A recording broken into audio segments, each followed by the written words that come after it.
এটা 10 mm এর rod আছে। এটা আমরা এখন এই লিপে সেটিং করব।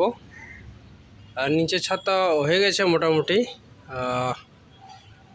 1 মাস হয়ে গেল। এটা এখনও প্রপার খোলা হয়নি।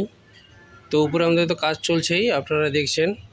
তো উপরে এই শাটারিংয়ে উপরে যাবে। তো আমাদের মোটামুটি পিলার আমাদের হয়ে গেছে, খালি লিপ আর সিঁড়িটা বাকি আছে। তারপর আপনারা দেখতে পাবেন সেই কাজটা, সিঁড়ির উপরের কাজটা কীভাবে করে।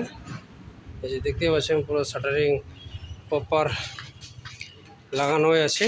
এদিকে পাশে এখানে রড আছে, কাজ চলছে। ভিউটা একবার ভিতরে মনে হচ্ছে কোনো বাঁশ বাগান মনে হচ্ছে, তাই না? এদিক দিয়ে যাওয়ার রাস্তা নেই, তাও আমাদেরকে কাজ করতে লাগে। ভালো লাগলে অবশ্যই লাইক করবেন।